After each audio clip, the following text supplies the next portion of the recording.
Welcome back to Liminal Frames. I'm your host, Nathan, and I'm joined by my friend and co-host, Darren King, also known as ExoAcademian.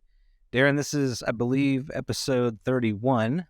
We are nearing the end of the month of May. I can't believe how fast this year is going by. A lot has happened thus far. And recently, I know you were an attendee at the conference at Rice University, the Archives of the Impossible, hosted by Dr. Jeff Kripal, and that was an amazing experience with a lot of academic lectures and complex and thought-provoking content. You got to rub elbows with a lot of these sort of thought leaders and have some solid conversations. So I would love to hear your take on the weekend and what were your takeaways? Yes, it was a great experience.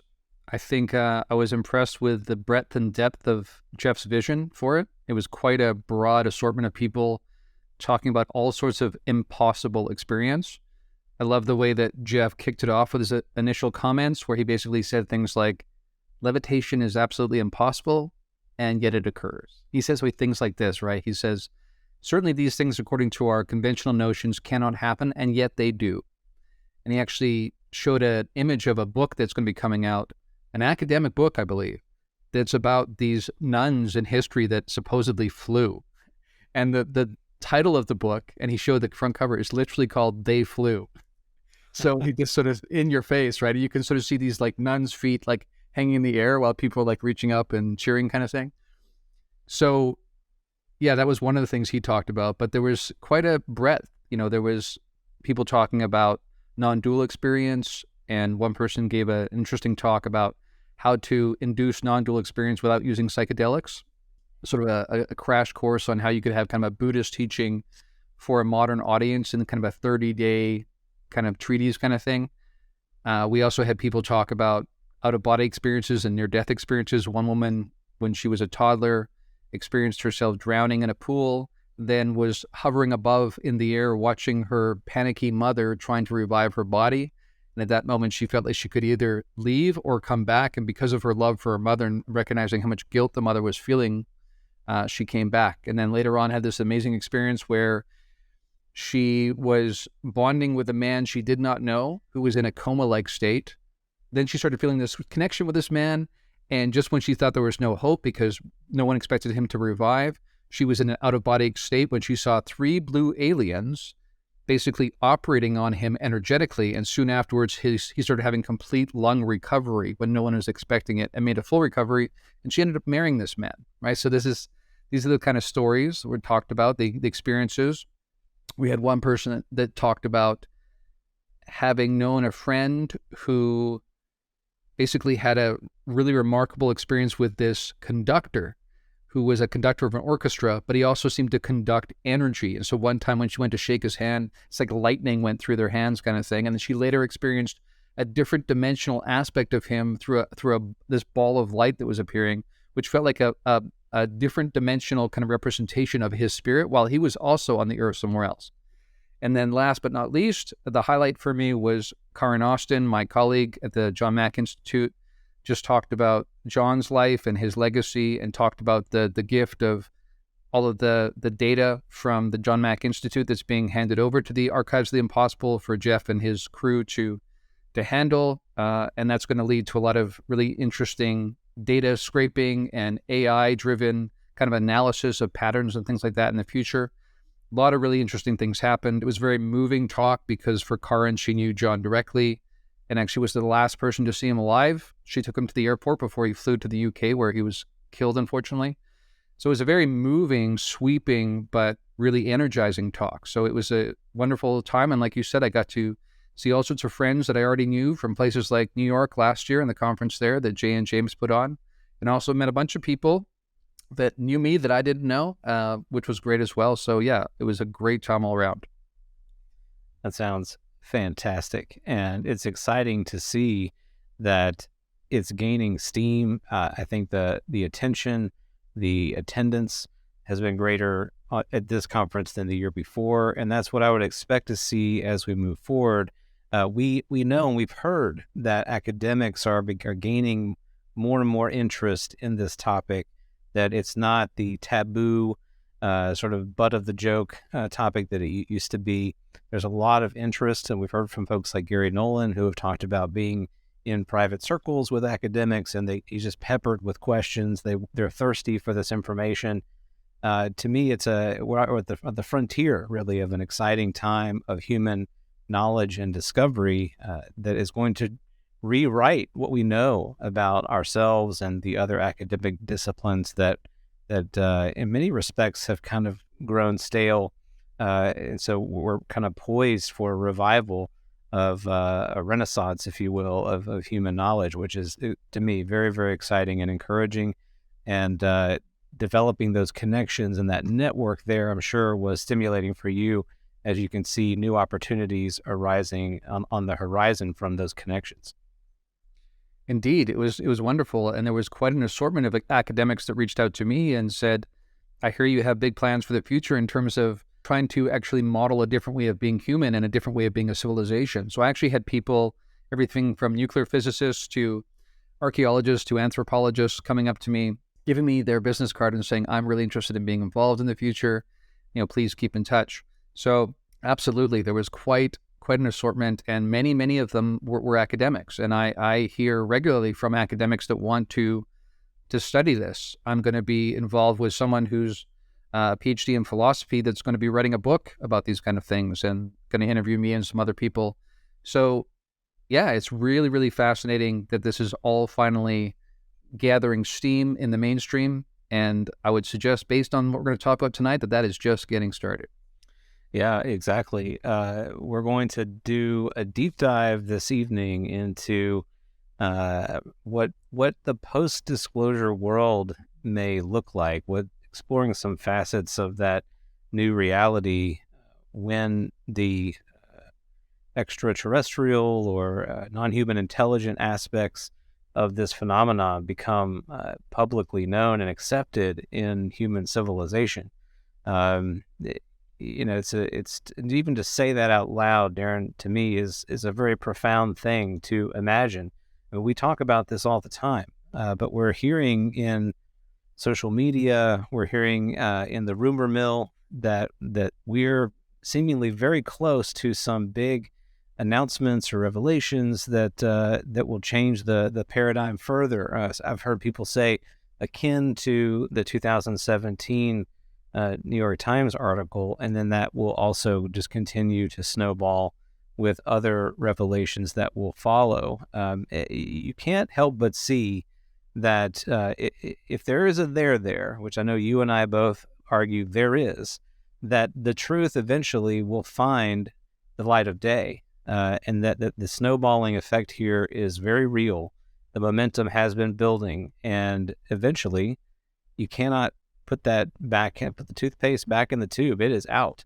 And I think as much as you and I talk about it all the time and are excited for that, we still don't really know exactly what that world will look like. We can speculate and we can offer our kind of best guesses or even our aspirations, but we don't fully know what that new day will be like for the individual and for our entire civilizations. We're going to explore some of the contours of that on the show this evening. So as we kind of kick that off, I know you wanted to talk a little bit about, what you're hearing, or at least your assessment of what you're seeing take place in social media, as well as amongst other ufologists who you stay close to. So what's your take on where we are at the moment? Right. Well, as you and I were talking about before we went on the air, Gary Nolan just today was making some remarks in a conference in New York. Of course, we have people like John Ramirez who've been saying some pretty bold things about this. I would just say that what I'm hearing in my circles confirms all of that, and then some. So I think this is not just a nice conversation to have about a one-day kind of thing. I think we really are on the precipice of something significant happening. And so it seems like a perfect time to have this conversation. So yes, I would say to people, if you are worried about believing the hype, I would say believe the hype this time. There really is something coming, and I think it really is going to mark a new day in our civilization. Wow. Fasten your seatbelts, put your tray tables in their upright and locked positions. We will we will await that announcement with bated breath. I'm looking forward to it. I'm also aware that when that time comes, there will be, you can almost picture the moment, right? Whenever the audience is hearing something that profound, you can almost hear the breath of every person kind of inhale as they're taking in that new experience and digesting what it means for them, as an individual, what it means for them in their families and social circles, etc. I think that's going to be really the immediate impact, right? Is what's happening to us when we really sit with this. Even those of us who have been champions of the topic for so long, I think sitting down with it and realizing that, yes, that thing we've talked about and we've tried to convince others of its validity, it's here. And what does that mean for us? How are we changed in that moment? How do you see that transpiring on the individual experience and also within those immediate spheres of influence with your family members and your social circle and your social media circle? How do you see that kind of taking place? Yeah, I think that's a great place to begin, because we'll get into some of the different ways this will impact our civilization in the big picture. We'll look at it religiously, scientifically, developmentally. But initially, I think each of us will have the experience of our circles of influence suddenly being interested in this topic. People who either kind of scoffed at the notion or just didn't show that much interest or whatever. Hopefully didn't call us crazy, but maybe there's some people like that in people's lives. To suddenly realizing these people will have no choice but to really face this. I think there might be some people that will still somehow want to bury their heads in the sand, but that will be very clear that that's what they're doing at that point, and willfully so. So yeah, I just want to prep this by saying to everyone, just imagine all of your extended family and your work colleagues and people that you chat with while you're in the grocery store line. All of those conversations, I think, are going to begin to move in this direction. Because let's just step back and think about how historic this is. We are the first generation in history of the human race that will be alive when this kind of revelation hits the mainstream. It's really remarkable when you think about it. And I think those of us really intimately familiar with this topic and passionate about it have been so used to being the minority party in government that we're almost not even prepared for the day that suddenly someone hands us the reins of power and says, okay, you were right. There is a there. What now? We really need to think about this. I think I would suggest to people they spend some time meditating, grounding themselves, because it's going to be some crazy times ahead. And a lot of people that have not shown interest in this will suddenly be asking you for answers because you're the one with the interest in the topic. So spend some time thinking about that, how you will respond. How can you break down this incredibly nuanced and complex topic in a way that can help people not only understand it, but also not be completely overwhelmed by the experience as well?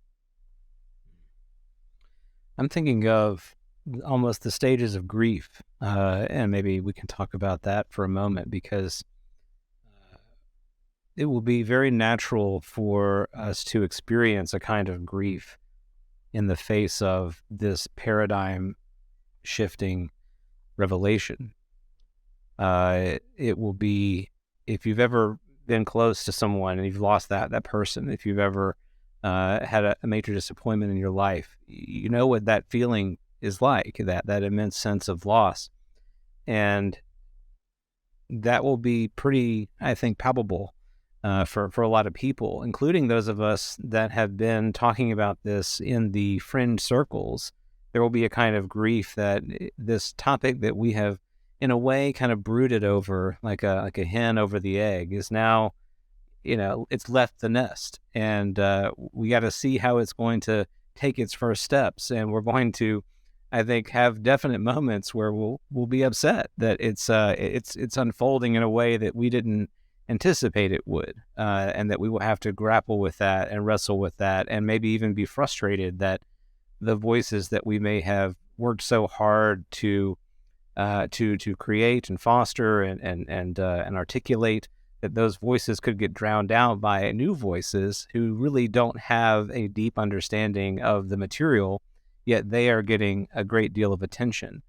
So there's that level of grief for those of us who've been on the inside. And then, of course, there's that grief for those whose lives are now different in the face of this reality. Everything they thought they knew has been upended. And so they will grieve for the world that they knew, the world that they loved, the world that they understood in the face of all of this newness and uncertainty.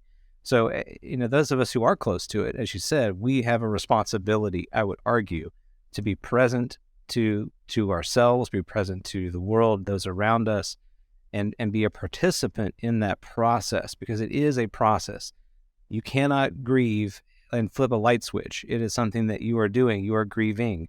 And that is something you will go through, and you need to lean into that and be present in that process to come out on the other end as a new person.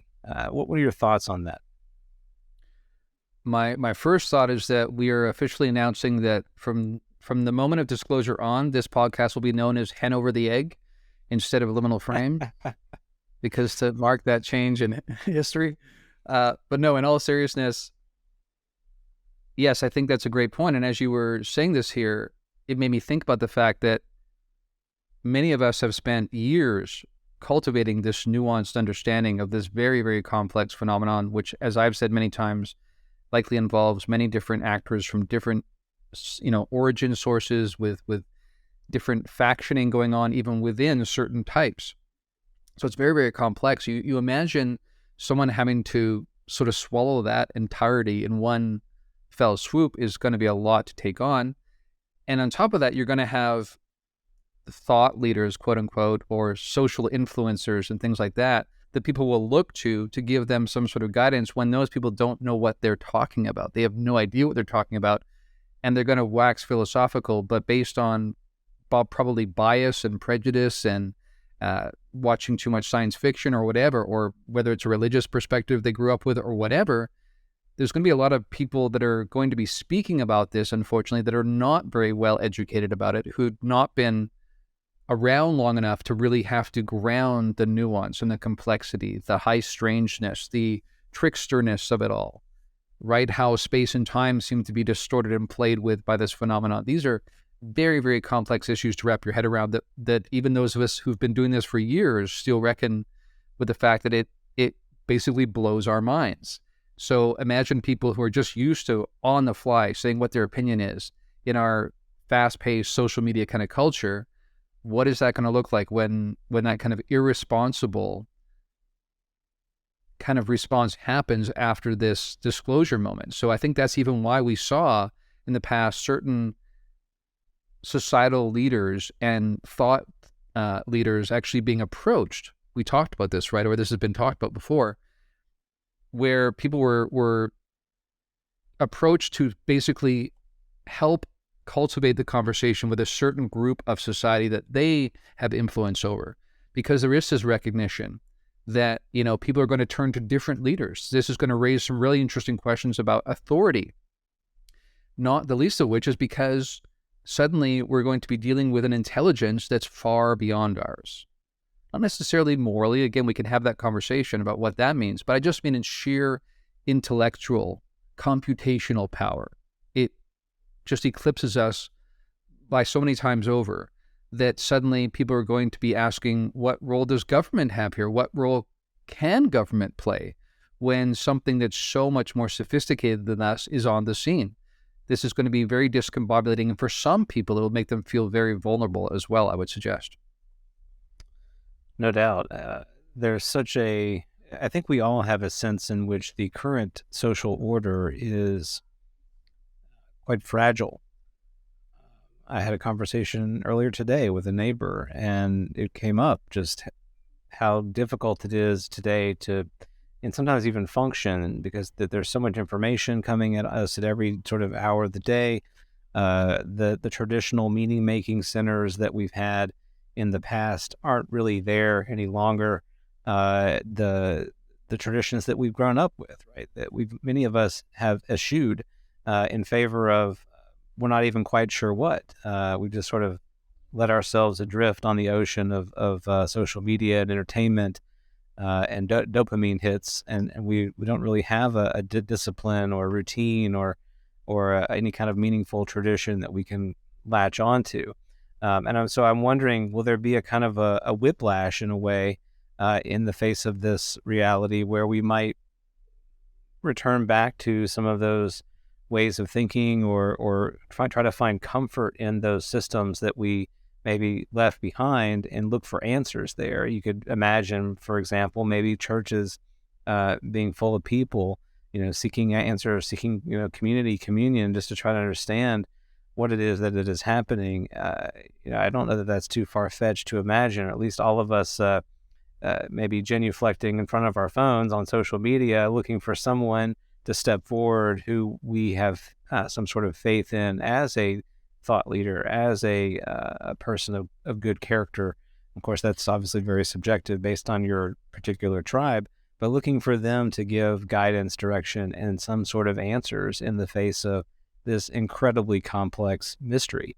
It will consume us. It will, I think, interrupt our day-to-day, is fair to say.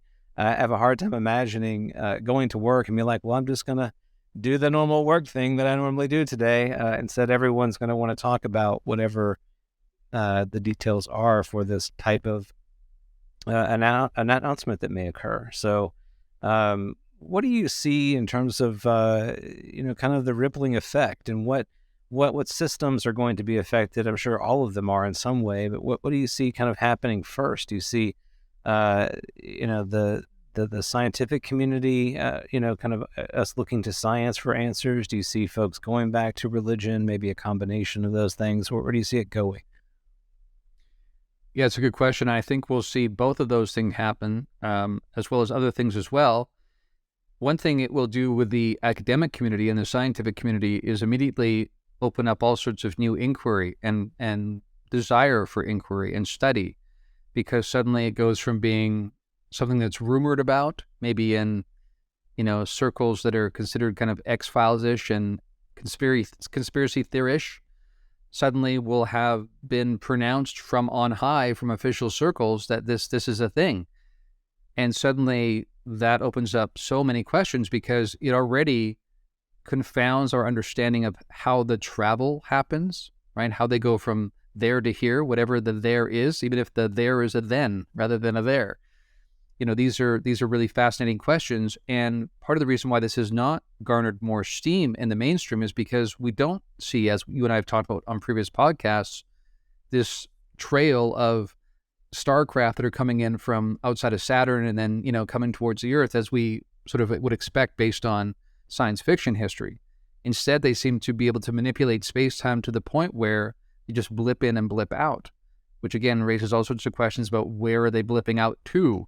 Is that a different dimension? Is that a different place in our physical universe?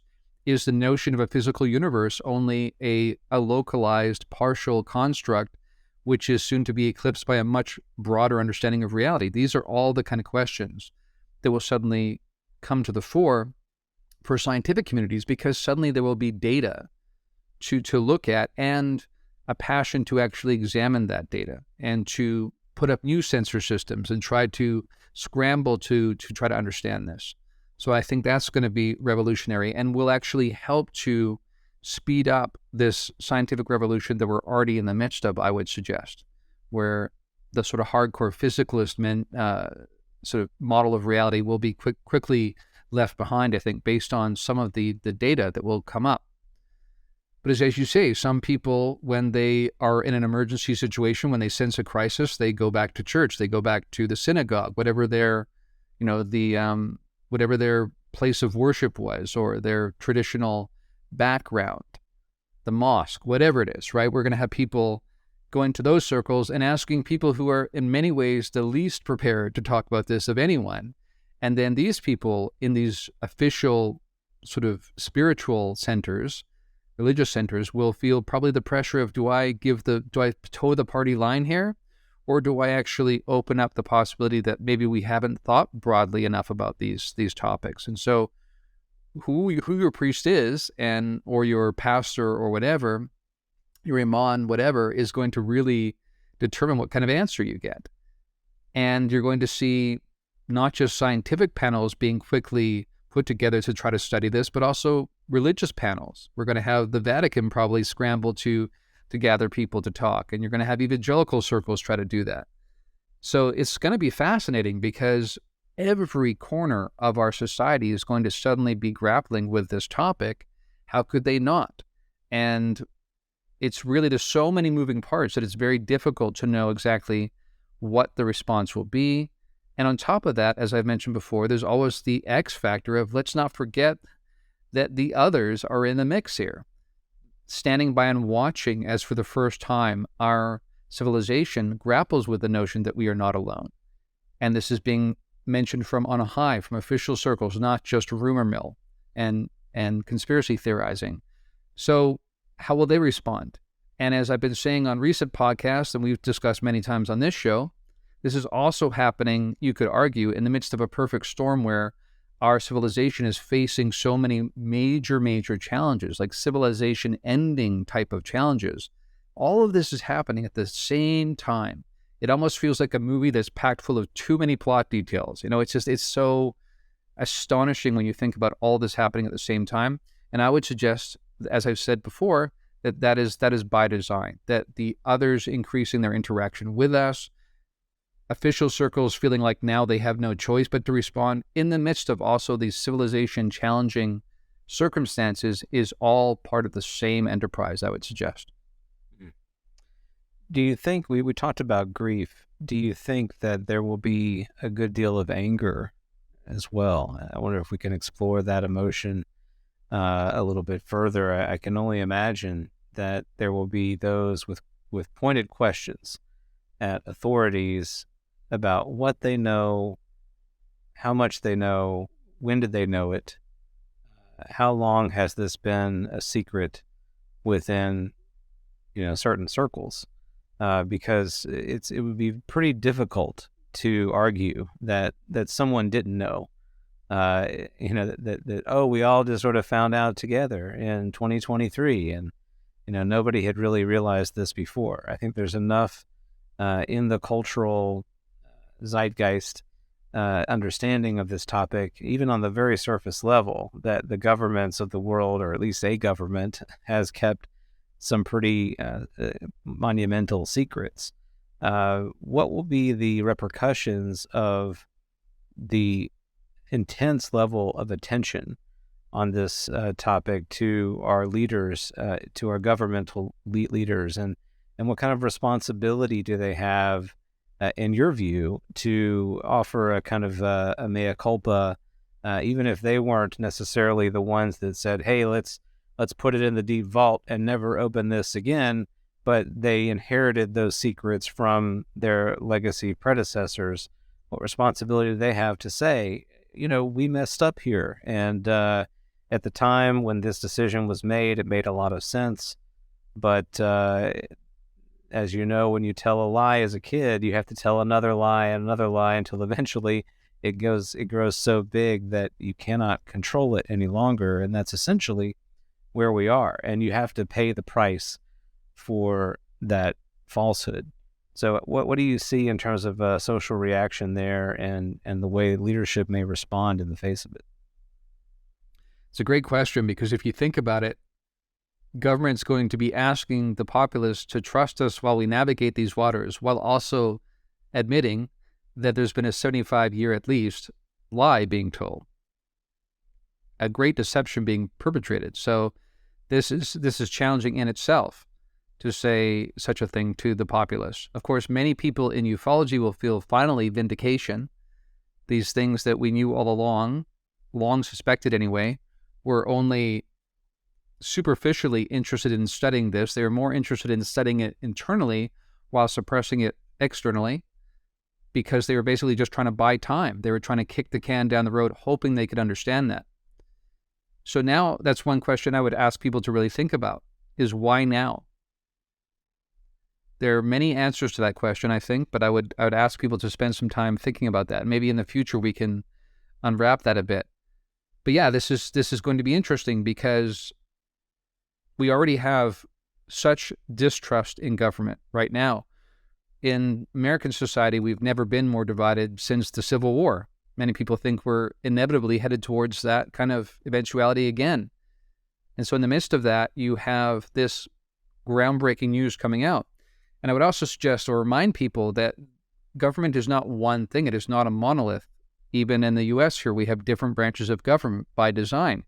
So you're going to have a little bit of posturing between the different branches of government in terms of how they're going to handle this. You're not going to have a one-size-fits-all, unanimous kind of monolithic announcement from the different branches of government. You're going to have the different branches of government actually posturing and posing questions to each other while this comes out as well. So this is fascinating in itself. And then you've got different governments. We've got some governments in the world that have had crash retrieval programs that I'm aware of that were actually legal, and they were on the books and was conducted according to, the auspices of democracy. Others, like in our country, were not done legally for all intents and purposes. It certainly seems like there was a loopholes and whatnot used to basically use taxpayer money while this was being investigated for decades and not being acknowledged, not really having any oversight taking place.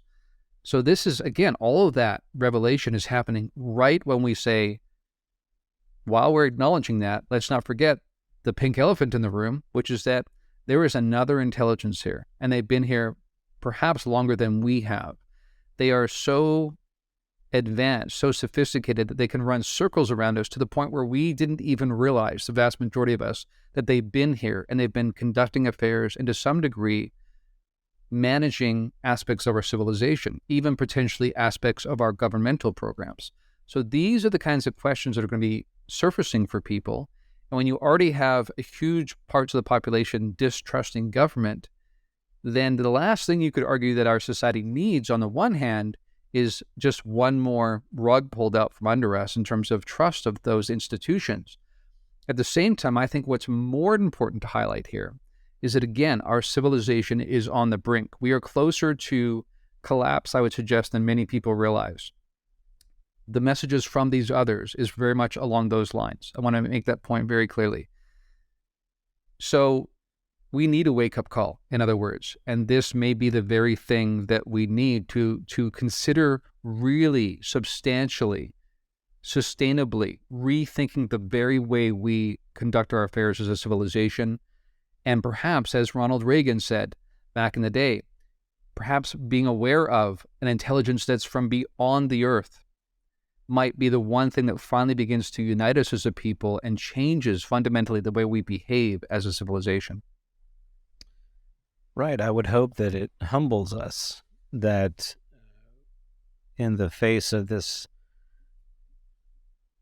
earth-shattering news, even if we might be feeling those intense, feelings of grief or anger, that we feel that sense of humility and wonder and lean into the new space that is created in the wake of such an announcement. Because you have a tremendous opportunity, and I think our governments have a tremendous opportunity here as well, even if they have a degree of culpability in keeping things secret. They have an opportunity for transparency and a level of a deeper intimacy with their population in the face of such an enormous truth that a great deal of trust could be restored if done well, if done right.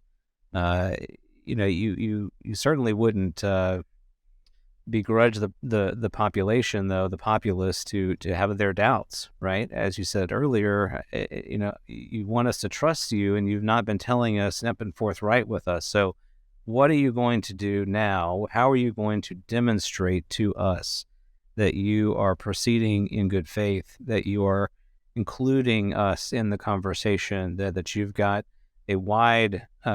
casting a wide net for folks to participate in understanding what this is, because it really will require, I think, in a way that maybe hasn't been performed before, almost a very public Manhattan Project of people from a wide number of disciplines and experiences and walks of life. And I think I'm speaking for a second here on behalf of experiencers, although I'm not one myself, but those who've had direct experience with this kind of intelligence who don't have a PhD or aren't the leader of a Fortune 100 company or aren't an elected official. They've had real, tangible experience, sometimes generationally, with this intelligence, and they deserve, quite frankly, a seat at those tables in those conversations. So, how do you see that taking place? Do you see that there might be an opportunity to include those voices?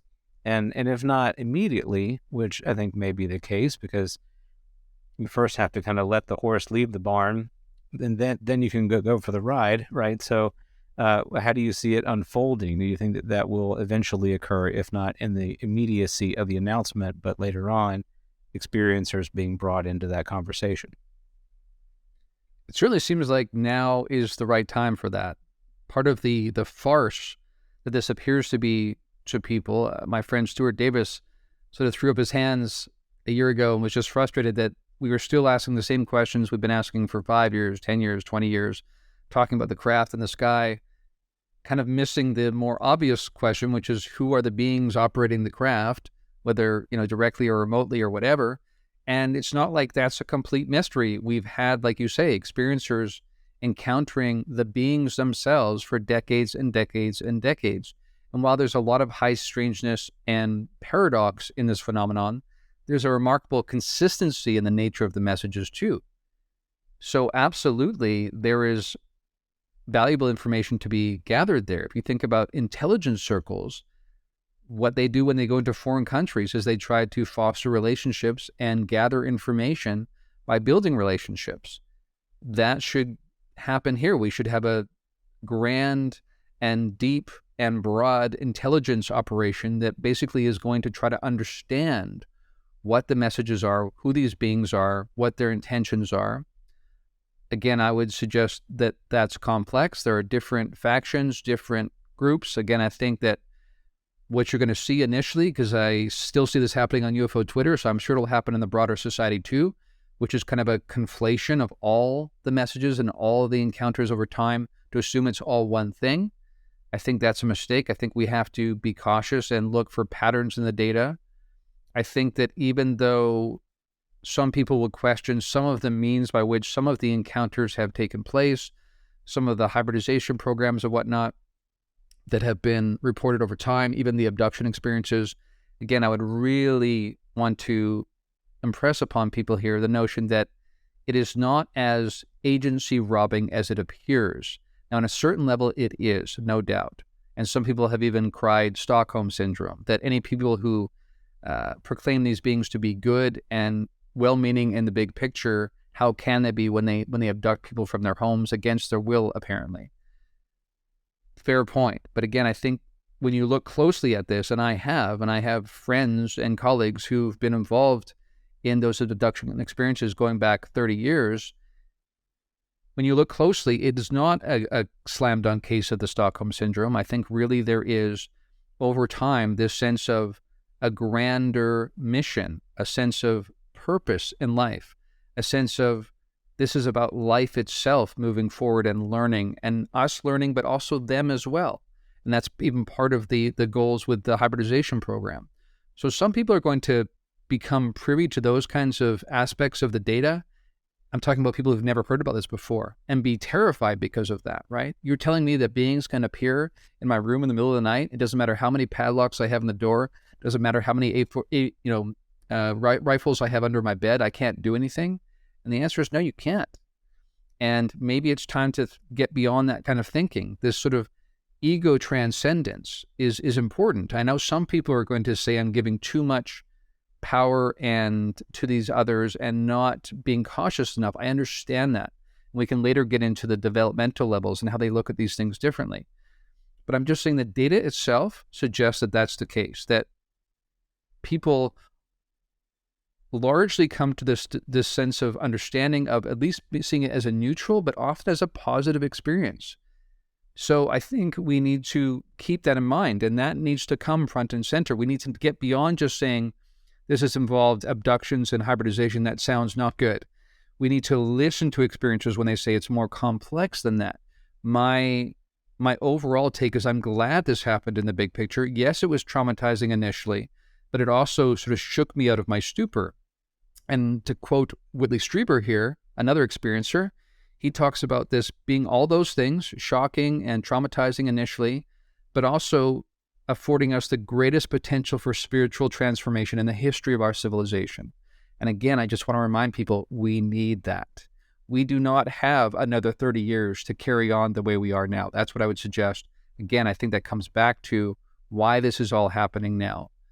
But absolutely, my goal is to help experiencers be part of that conversation. I know with the John Mack Institute, we want to do that. We want to engage with scientists and academics and media, but we very much expect and plan to have experiencers at that table because that's essential to really begin to make sense of this whole thing. Well, I wondered if we could spend a little more time going through the developmental levels and the different kinds of responses that people may have based on the level that they may find themselves in. And I think it's important to remind ourselves that the world is full of humans that are in all different walks of life, that there are humans who are still living in, third world environments or, that don't have the kinds of luxuries that we have in the West.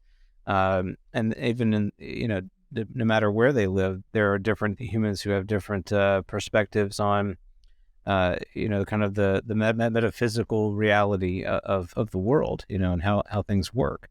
And so you and I both know that where you find yourself, the context in which you find that you make sense of the world, that dictates your response to information. And when you're presented with information that does not fit into that model of the world that helps you make sense of things, well, then cracks begin to form, the model begins to break and ultimately transform. And I think the concern that I would have, of course, is how severe is the breakage?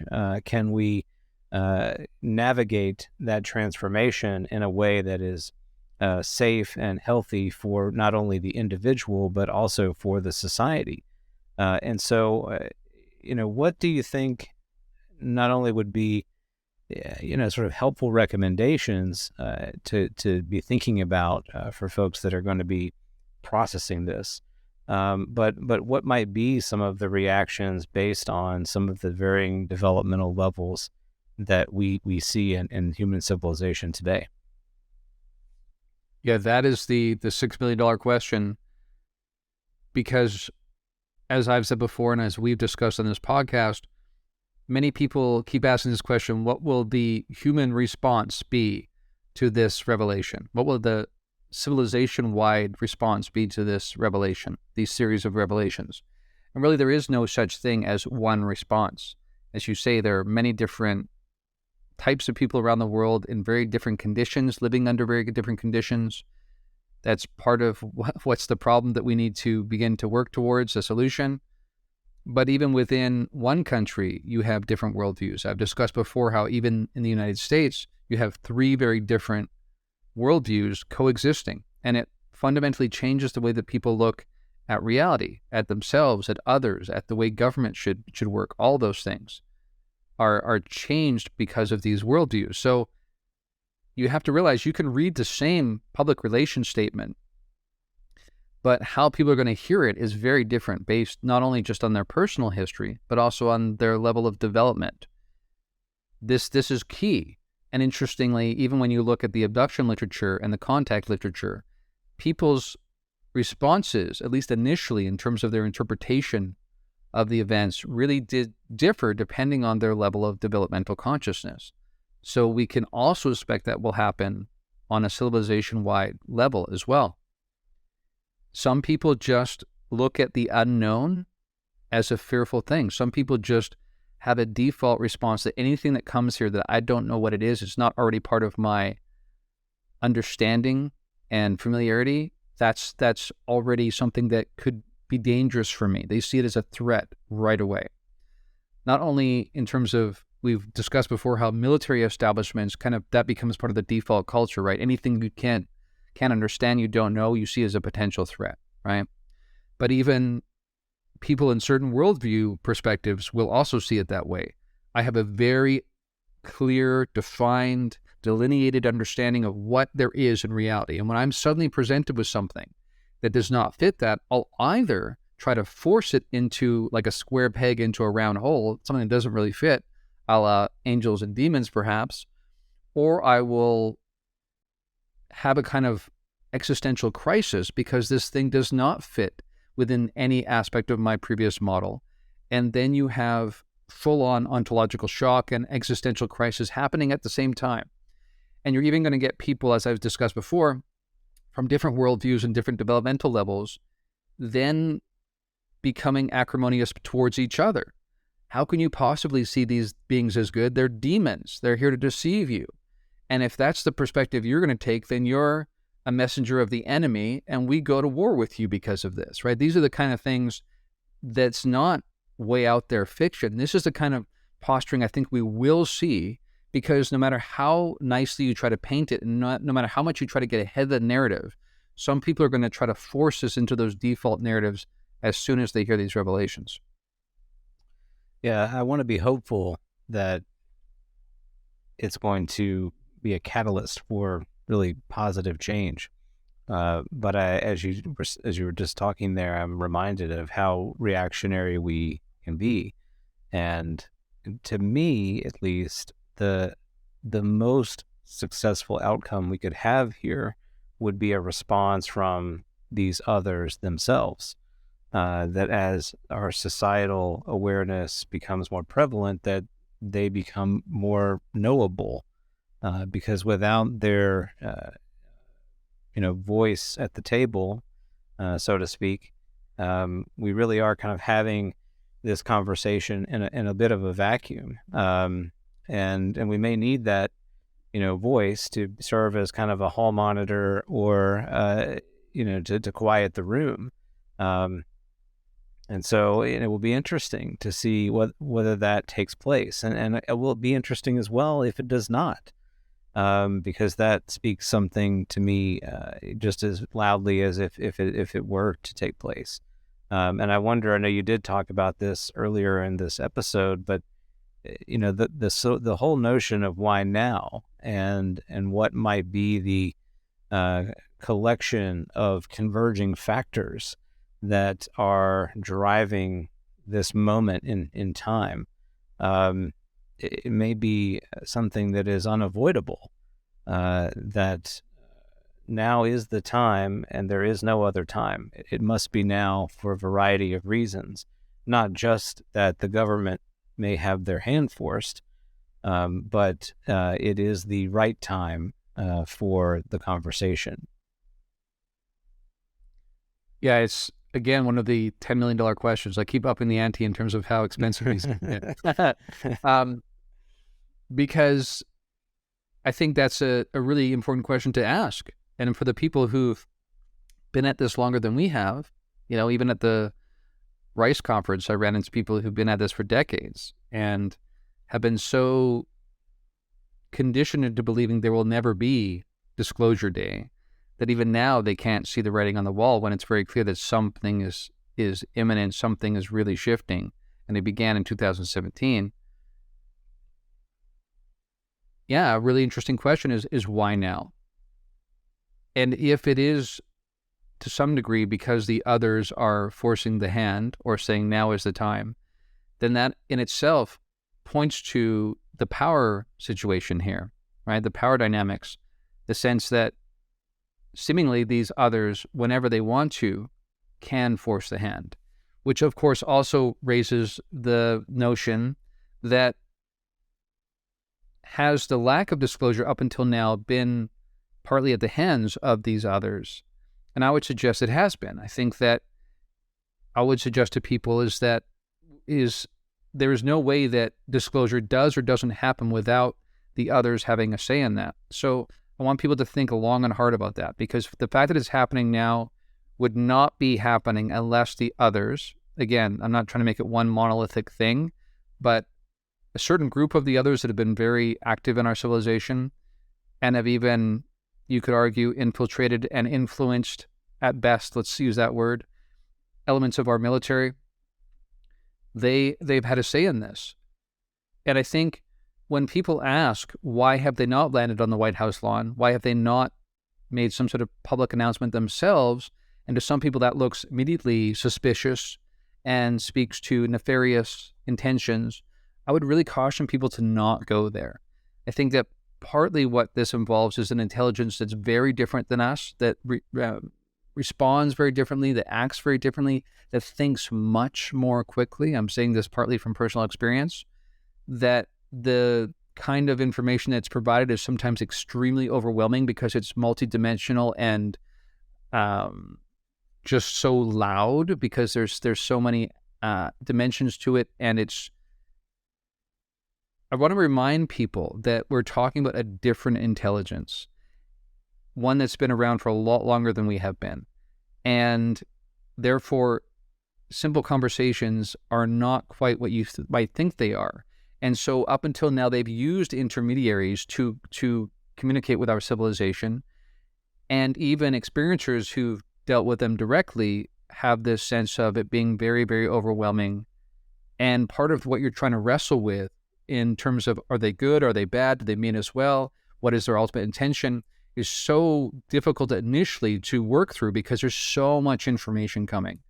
And also, frankly, because sometimes we act like the frightened animals.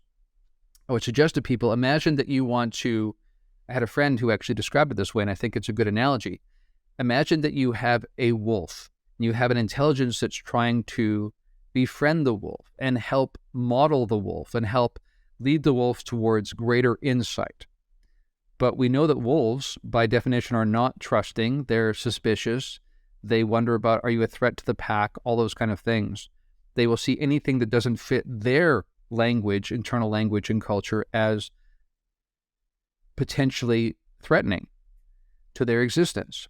Now, we are the wolves. The others are the intelligence trying to align with, ultimately, the wolves, I would suggest to us here. Which is not to say that all of them are good and every single faction, every single element of otherness is always good. I'm not saying that. But I do think partly what this comes down to is we actually are much more like the primitives or the wolves, the wolf pack that inevitably looks at things as suspicious and potentially dangerous that we don't understand. And we do respond with fight or flight. That's our evolutionary impulse. Almost every experiencer will tell you that that was their initial response, because when suddenly something that you don't understand is at the foot of your bed, for instance, you initially go, this can't be good. And you don't even have that much of a rational conversation. You don't even get there, right? Your autonomic responses go insane. You have adrenaline flushing through your body because you're suddenly confronted with this thing that should not be, to quote a great Metallica song, by the way. So these are things to think about, that this is not Independence Day, right? This is not us going to war with the aliens. This is also not, I'm trying to think of another example, Star Trek or something, where an Enterprise lands and these Klingons get off and they communicate with us and they're kind of a little rough around the edges, but mostly we have no problem communicating. It's much more complex than that as well. So these are the questions that now we're on the cusp of asking, though. This is the part, even as I say this, I'm just struck by how civilization changing this is, because suddenly the conversation is not about, is there something up in the sky that we don't understand? Are those objects, are they intelligently controlled? Yes to all the above. Now the question is, who are these others? What are they here for? How do we respond? How do we move forward with that fundamentally changed understanding of the nature of our reality?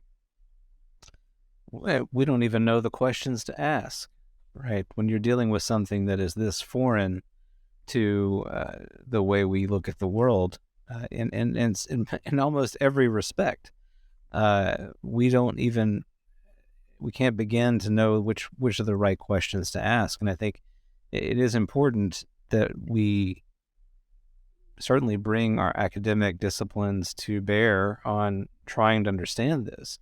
But as you and I have talked about before, academia also has to come to a place of change and radical transformation so that they can be in a position to better understand this. In other words, the traditional means of academic inquiry aren't going to be sufficient because they've clearly missed this the entire time. There's been a tremendous blind spot in our academic studies thus far. So not, you can understand that there will be new disciplines emerging that will be looking at every facet of whatever this may be, but there will be areas of those inquiry which will require entirely new ways of thinking and be willing to look at the paradigm that they were trained under and say, well, what is it about this that isn't fully operable in a way that helps us to understand this thing that has been right under our noses this entire time, to quote Robert Bigelow. It's been right there the entire time, and somehow we have missed it. And so it really could lead to, I'm again hopeful, I'm an optimist, a tremendous renaissance for humanity in so many different facets. But I can't help but think that there will be some very real growing pains here. And do we have enough time? Can we get our act together fast enough to respond to this in a way that it gets through the knee-jerk initial shock and probably some degree of violence that you might expect? Can we get past that and then into that new future where the possibility space is tremendously broad and amazing? We have a lot of problems that need solving. Climate certainly being one of them, but we have tremendous inequality in the world. We have, of course, health being a huge issue as well. You can only imagine how many individuals will be lining up to say, what can they teach us about how to heal XYZ conditions? What about, interstellar travel? All these questions that will be brought to bear, almost take a number. And it's going to take forever to get through all of this, line of inquiry. And do we have the time for that? I don't know. How does it change the way that we relate to our children, knowing that we've got our children growing up in a world like this, and what future is there for them in this new reality? It certainly doesn't look like what it looks like today. And how do we navigate that? So many questions merge really when you introduce this new factor. And even questions about our human history, right? So if this intelligence has been around, as you and I have talked about before, for so long, what questions might we ask it about who we are and where we came from and what our role and connection is to them? Talk about rewriting the history books. I mean, you might as well throw them away because they will be entirely different in the wake of such an announcement. Indeed, and each of the bullet points you discussed there could be an entire episode in its own. There are so many rabbit holes that emerge to chase down when you think about these implications. One thing I would say in terms of your sense of wanting to be hopeful, wanting to be optimistic, I think undoubtedly this revelation will be better than not having it, because the fact that the trajectory we're on is not sustainable, and we seem to be just not able to be shooken out of our stupor. Even when every day we're confronted with data that suggests that the biosphere is in trouble, we just bury our heads in the sand and hope that it goes away. I'm reminded of when I was 20 years old and I drove a Volkswagen around. When I started making a sound, I just tried to ignore it. I just hoped that it would just go away. Turns out that never worked that well for me. It didn't happen that way. It just actually got worse. And sometimes I'd find out after the fact, if you would have dealt with this a month ago, would have been fine. But now you've cracked the transmission or something. And so now you're going to have to replace the whole engine. That's kind of the equivalent to what we're experiencing as a civilization. We keep getting these warning signs. We've got scientists trying to shout from the rooftops, waving their arms. The data is not good. All of our, for instance, models around climate change, every time a model is put forward, we seem to eclipse the model sooner and in more drastic ways than we were expecting. Again, I mentioned last time, I think, that, there was a recent announcement how ocean temperatures are higher now than they've ever been on record. Now, I want to say a couple things to the skeptics here, because I understand that historically we sometimes make mistakes. We sometimes get things wrong. When you and I were in high school, I remember there being discussion about the possibility of a new ice age at some point. And was that ever wrong, right? Or this sense that population explosion would eventually be our demise. Whereas now we see, in the first world anyway, actually we're not even at replacement levels. That eventually, basically, when you have healthcare and basic needs being met, people voluntarily choose to have fewer children. And we have every expectation that if we could raise living standards around the world, that problem would take care of itself. But we should not be fooled by a couple examples of where the scaremongering turned out to be false, because that sets you up for a massive shock to the system when you realize, well, it turns out all of these warning signs were just that, warning signs, red flags that we did not pay attention to the point where it's too late. So, and we didn't even discuss all the possibilities. We've talked before about AI. Again, because of our market-based capitalistic system, we don't have the kind of tribal mentality where we sit around a campfire collectively, use that as a metaphor, and talk about what's in the best interest of the tribe. We don't do that. The market-driven, capitalist, me-first, greed-driven system says you'll get different groups will chase down how to have the most advanced AI, because first to market gives you massive advantages here, more than any other kind of technological innovation in history. So we are not giving any kind of society-wide consideration to the implications of AI. Not good. You've also got things like bioweapons. We just went through a pandemic, and there's many, many questions about even the nature and the origin and the ultimate, perhaps nefarious aspects of that pandemic. That shows you how little trust there is in the system and the way we gather information and how censorship happens. Some very valid concerns. So again, all of this points to the fact that we are in dire straits. We need something. We need a shock to the system. We need the equivalent of the paddles on the person who's had the heart attack to bring them back to life. We are like the dying patient who doesn't even realize he's dying.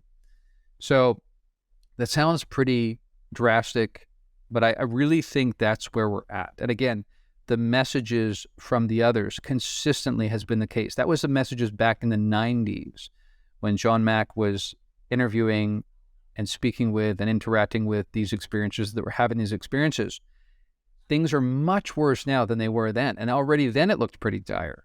So again, I would suggest to people that all of this brewing perfect storm is for a reason. And if ever there's a time to wake up, it's now, because we don't have that many more opportunities to do so. This may be our last opportunity to do so. And again, speaking to your thing about optimism, I think we should be optimistic because we know something must change. And if there's anything that's going to give us the impetus to change, perhaps this is it. I am optimistic. And I think that in part because the people that I talk to, and of course I have a small sample size here, right? So who knows how indicative it is of the larger population. But I have this feeling, this intuition, that most people of the world recognize that the way the world is operating right now is not sustainable. It's not going to work. The problem is that we are all, in a way, held captive to it. We find ourselves just to be, a bit player in this larger drama, and we're looking at the script or watching the main, actors kind of move the plot forward, and we're going, I don't know that I want to be. If this plot keeps going, I think I'm going to be one of those characters that gets killed off in this movie. And so, I think in some respects we would welcome this type of tectonic shift, and we do kind of joke about it even at times. It's, what are you going to tell me now that they're aliens? Thank goodness. I'm glad that they're finally here. Maybe they can sort this out, because the system that we find ourselves in just feels like it's a total mess, and we feel powerless. Our individual agency at that little small level in our societies, it doesn't feel strong enough to move the needle, and perhaps this will. or at least it'll galvanize us to exercise our collective will to move society in a better direction. But there's so much work to be done. I don't even know where we would begin, right? I would hope that we could begin by solving some of the big challenges that we have, but chief among them would be putting down these weapons that could annihilate us all, that we could stop killing each other, literally killing, those of us who are in the same species on the planet every day in the name of, some crazy ideology. It just doesn't make sense. Can we wake up from that kind of irrational type of behavior? I don't know. And then I'm also, curious what your take is, as we've talked about this before, on the degree to which there might be some others that don't want this to happen. And certainly we're full on in speculation land here. We'll readily admit that. But we know that not every non-human intelligence, certainly has the best interest of humanity at heart. And I doubt that they're going to say, well, okay, I guess we gave it a good go and we're just not going to push back any longer. And we know that they persuaded, of course, some in the human family to sort of see things from their perspective as well, or bargains may have been made between certain human groups and these other groups that don't want this kind of disclosure to take place. So it doesn't seem like it's going to be perfect or smooth by any means. Do you see some friction there potentially in the others themselves and how this might proceed? Yeah, it's a fascinating question. And again, that's the elephant in the room that people sometimes forget to think about. I think one thing I would lean on here is this sense, as I've said before on this podcast and on Point of Convergence, that my sense, again, according to developmental levels and how that rolls out. And again, I want to remind people here that not only from an idealistic perspective and from the teachings of our most ancient spiritual traditions, speaking about us all having a common source, not just us, but potentially every sentient being in the universe. Not only is that, I think, actually indicative of underlying reality, and we should keep that in mind here. I think ultimately there's exactly one consciousness in the universe, and we are like different fractal impressions of that, different facets of a diamond, if you will, including them, including us.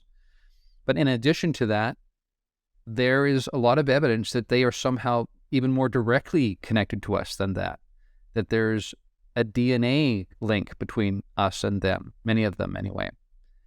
We've talked before about why do we keep seeing this dominant humanoid shape that looks like different versions of beings that already exist on the earth. That raises questions about time travel. Are these extraterrestrials, as Mike Masters would suggest? Is time involved, but perhaps in a way that eclipses our current way of being able to think about it? These are all matters on the table. Right now, physics is really wondering, what is time? What is space-time? These are questions that are debated, and there's different perspectives. And this phenomenon gives us a chance to have more data to think about that. But I think in the midst of all that, yes, it's important to think about how these different others might jockey for position in the midst of this change in our civilization's understanding. But what I lean on here as well is not just that we are connected to them in some way, which alone doesn't guarantee anything, because we go to war with each other all the time, even though we, all have the same ancestors ultimately.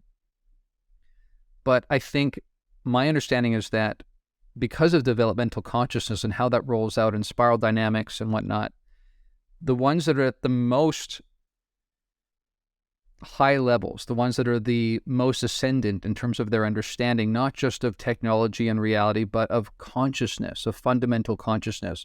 And we've talked many times about consciousness seemingly being the substrate of all that is. So they have a very intimate grasp of that and a broad grasp of that. And because of that, they see us as the kind of kindergarten class.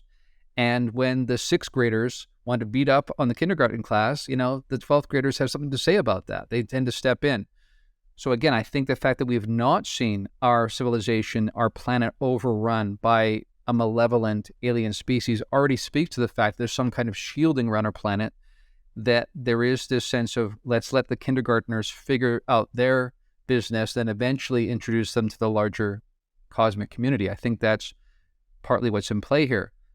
And these are interesting questions, though, and this will be part of the dynamic. So people will say to you, wait a second, not only are there aliens, but there's different factions of aliens and different origin sources. How do I make sense of this? You're telling me that some of them might be beyond space-time, some of them may be more energetic in nature. What does that mean? Does that mean demons? Does this mean angels? I was not taught about this. I don't remember having this elective offered to me in high school, right? These are the kinds of questions that are on the table. And again, it just really is mind-boggling when you think about the nature of the conversations that are coming sooner than later. Right. What you said there makes me think about the way understanding might be gated in this unfolding, because there is a sense in which there are, we have touched on this to some degree, there are acceptable notions of non-human intelligence or acceptable ways in which it can behave, or the ways it may have interacted with us. And then there are further sort of rings outside of that ring that if you've been in this topic long enough, you know what that territory looks like. But I don't think we're going to be able to get to the outer ring immediately. We're going to have to go through this sort of process of assessment and discernment and acceptance, in a way, that there are these sort of wider possibilities than we may initially be willing to entertain. I don't know that we're going to be able to jump to interdimensional or extraterrestrial or sort of ascendant light beings on day one, with this kind of revelatory knowledge. So how do you see that transpiring? Do you think that it's going to be a kind of an organic process of discovery, that it will be will it unfold over several years perhaps? I mean, how long will it take us to really kind of get our arms around the true nature of the situation, to the extent that we even can really fully grasp the great complexity of the entire picture there? Yeah, great questions. And I think it is important for us familiar with this topic to remember that we didn't get here overnight, that we might have very nuanced, sophisticated notions of it now, or we're able to hold in our minds very apparently disparate data that sometimes seems to contradict itself, right? And we try to make sense of that and form patterns from that data. But people that are confronted with this overnight, because it's being announced from official circles and discussed in media and whatnot, don't have the luxury of years to entertain this as a fun notion on the side. They are suddenly finding that their understanding of reality, their fundamental relationship with reality, is being forced to change overnight. In a way, it's a kind of abduction experience, because it's the abduction of your former model of reality, right, and your relationship to it. And this is going to be happening en masse in a way that's never happened in the history of our civilization. So certainly it's very difficult to predict what's going to happen. And I think anyone who has a very sort of trite, simple answer to that question is not really weighing the complexity of the factors involved, the variables involved. It really is astonishing, and one wonders what's going to happen. I mean, if I were to turn this back and say to you, do you think this is something that people can grok and reckon with and get to notions like intradimensional, ultra-terrestrial, extraterrestrial within a few months? Or is it going to take 3 years like it has for some people in UFO Twitter? And perhaps what I would suggest, and then I'll hand it over to you to sort of think about that and reflect on that, but I think almost inevitably it will be destabilizing at first. You kind of have to blow up the initial model, the existing model. And from that wreckage, that debris field, you say, I wonder what would happen if this was in play or if this was possible?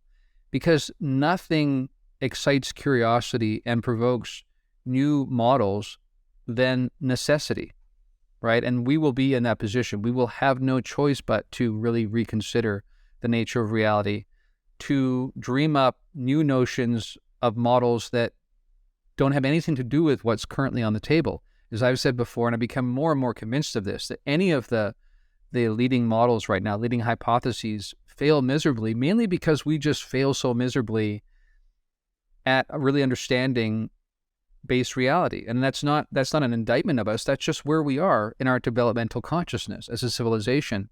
So I think this is going to entail a lot of humility. It's going to demand a lot of humility.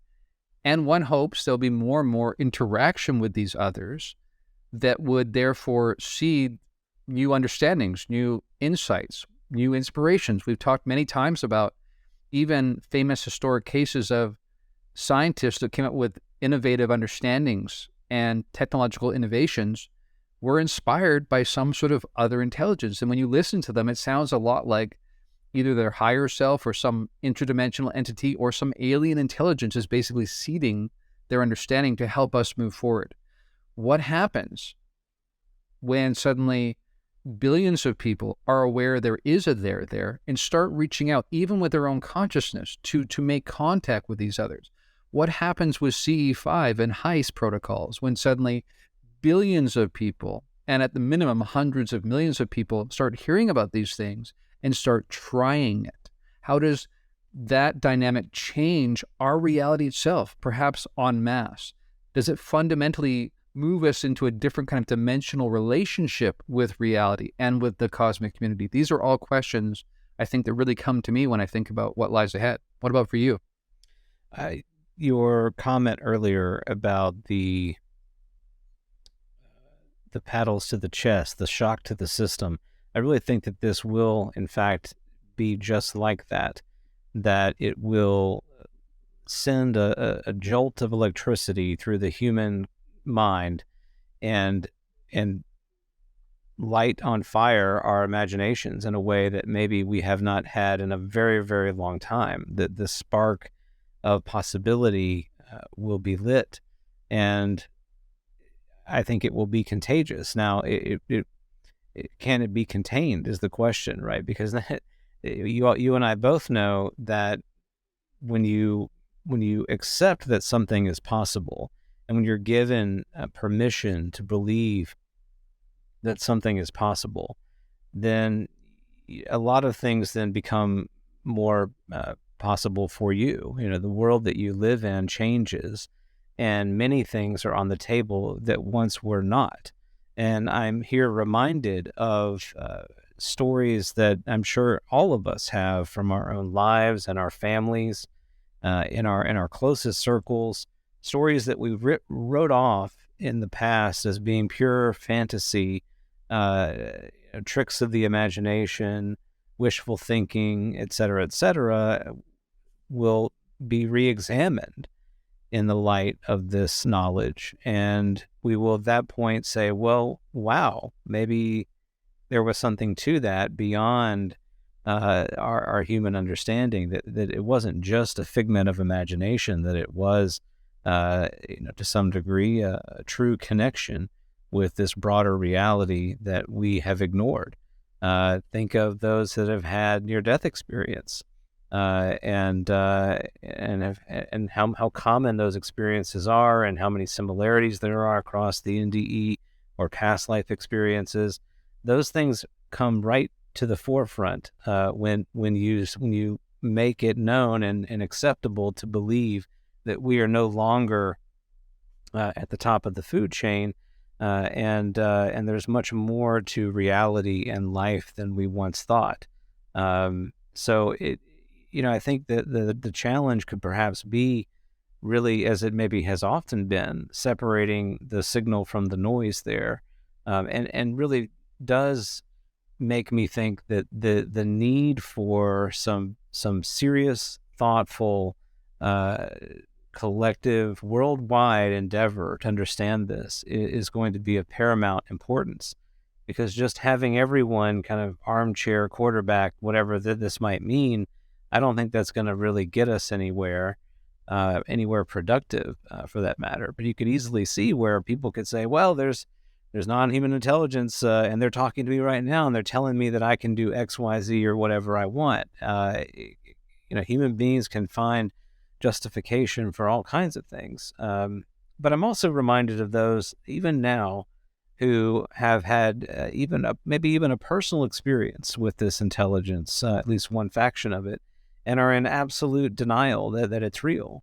You and I have talked about this many times. In fact, I think it was one of the earlier topics of our conversation, that in the face of the revelations that we already have been privy to, that there are people who just go about their day-to-day in complete ignorance of the reality itself. And so I kind of wonder to what extent those people will still be there, in a sense, and they might acknowledge that, oh yeah, it's real, but I don't really think about it because I gotta pay the mortgage, and I don't have time for that.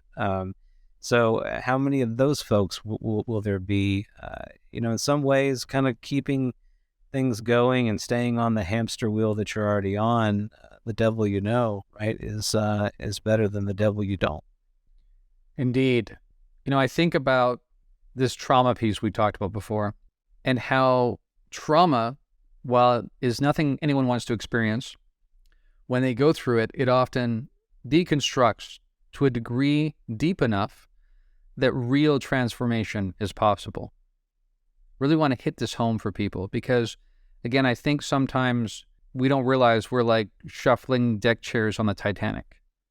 We talk about, well, maybe if we just do a bit of this and a bit of this, and if we get, this wind technology going and solar technology, at this small pace, then eventually we'll be fine. We'll turn it around. And it's almost like we're trying to convince ourselves that we're doing something when if we really look at it, we're not really taking it seriously or working with any kind of speed or urgency that we could if we really wanted to. And there certainly is not a civilization-wide embrace of an approach to this, even though we know all of the variables in play are planet-wide kind of issues. You can't have one nation become a green technology kind of nation while others go completely the opposite way. We don't have the option for China or India to go through an industrial revolution like we did. That'll be too much damage to the planet. At the same time, we have to, as first world countries who did go through all that, say, who are we to say to them they can't? And what kind of sacrifices do we need to make to also play our role here? Now, some people will think I'm getting preachy here, but again, I just really want to hit home. I think the situation is much more dire than we realize. And so I come back to this trauma piece. This will undoubtedly be traumatic. But even when I speak with close friends of mine who are trauma counselors, people have been through some of the most horrific things you can imagine, and it blows up their life. No fun. But on the other side of that, you then have the real capacity for transformational change, not just situational posturing and that kind of thing, but really fundamentally re-examining your relationship with life, with reality, why you're here, what you're doing.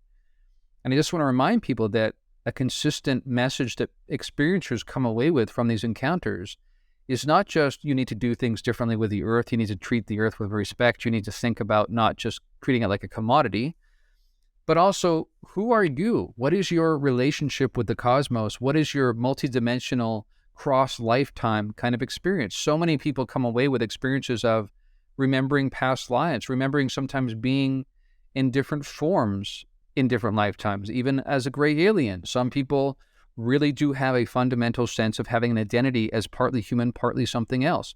These are notions that will also probably be introduced to the conversation as this spirals out. And yet these are questions we need to engage with. We need to fundamentally think about what this means in all of the big questions, because it's not just one big question. It's not just, are we alone? No. But it's also, who then are we? What is life? What is this? I think again about my Buddhist training, and they will often say that. Ramana Maharshi will get people to ask this question over and over again, and you keep asking it, and you go deeper and deeper and deeper until eventually you realize there's no individual I. That is to some degree an illusion. What I am is the cosmos. What I am is everything. And how differently would we respond if we recognized that we were facets of that one diamond? How would we look at each other differently, look at these others differently, and look at our relationship with the planet differently? All these things. Really key questions. Who am I?